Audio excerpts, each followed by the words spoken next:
Welcome to today's recipe, which is a one pot wonder. You're going to find all of the ingredients listed in my one pot wonder Ninja Foodi cookbook, and I'm sure you're going to find it simple and easy to follow.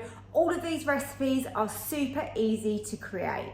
One Pot Wonders is about making amazing food in one pot that uses several of the functions and different methods to get the most out of your Ninja Foodi. And of course, with the least effort possible. What I love about all of these recipes is that they are inclusive. And this means that you won't need to be cooking your rice elsewhere or putting your hob on to cook your vegetables. These truly are full meals made in your Ninja Foodi. So I really hope you enjoy this recipe. Don't forget to hit the like button for me. Subscribe to my YouTube channel as well if you haven't already. Let's get into today's one pot wonder, and I hope you really enjoy this. Let's start making my Thai green curry with rice.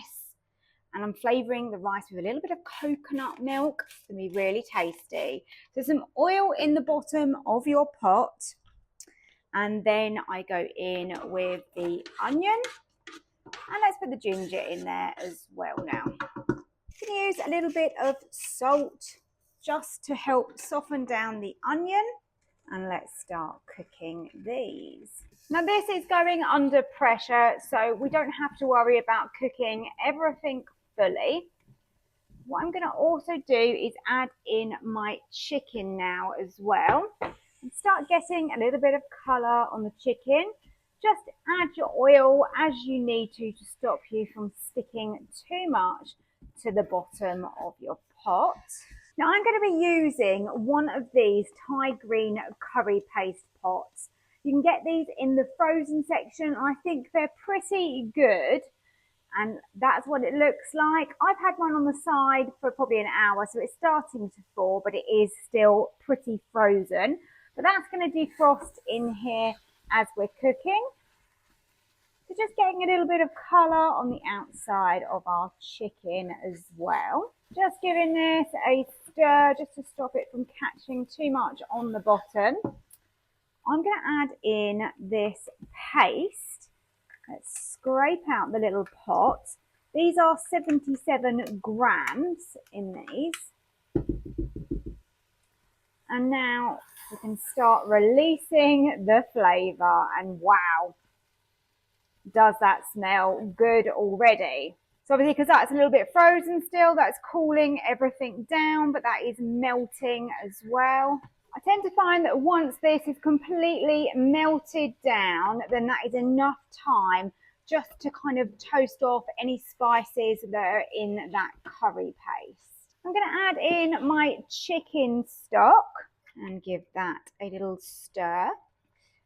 By putting in that stock first before we put in any of our other liquids or ingredients, it's just going to help me deglaze the pot. So obviously we want to make sure that this is going to come up to pressure.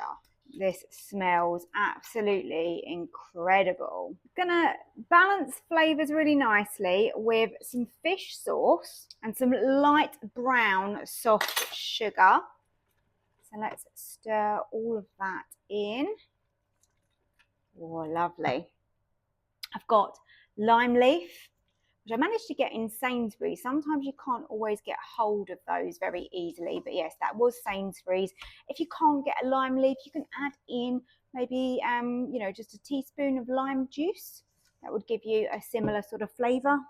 I've added just a teaspoon of lemongrass paste, but that is optional again. If you can't get hold of it or you don't want to add it in, you can leave that out if you don't want to put it in. And then I've got some Thai basil. And again, that's not always that easy to get hold of. You can use regular basil. Flavour is different. And this is going to be more authentic and give you the flavours that we're looking for in this dish. And again, that was Sainsbury's. And then lastly, we have got our coconut milk. And that's going to make it really super creamy and tasty. I'm going to be adding in some bean sprouts as well, but I'm going to do that right at the end after we've pressure cooked because they really don't take any time at all, just to wilt down ever so slightly. So now that that is ready, I have made my rice. So my rice has just got a mixture of coconut milk and water, and I'm going to cover that with foil.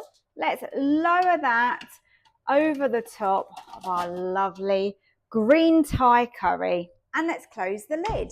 Make sure your pressure valve is pushed towards the back on seal. Slide over to pressure cook, and I want to do this on high with a natural release for 0 minutes. Okay, so I can now open the lid. The pressure's been released and we can take out the rice. Let's give this a little stir. So I just want to remove the lime leaf. And now I'm going to put in a good sort of handful or two of bean sprouts. It's really up to you. It's really up to you how many of these that you put in here.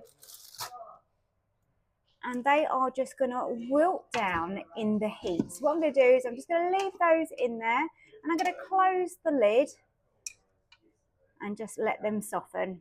Let's just take off the foil to the rice.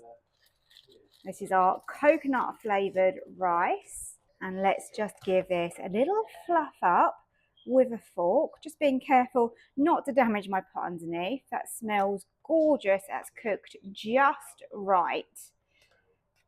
All that liquid is absorbed and it is nice and fluffy. That's how we want it. So we can cover that back over with the foil, keep that warm whilst we're serving up, and just obviously waiting for those bean sprouts to soften. They won't take long, I just leave them for a few minutes. My Thai green curry is served up. That chicken is beautifully tender in there, and we've got those bean sprouts, fluffy coconut rice. I've got some lime that I can squeeze over as well. So yummy. I really hope you like the recipe. Don't forget to hit the like button for me and subscribe if you're new here. Thank you for clicking on this video and for watching. And don't forget, leave me a comment if you give it a try and you like it.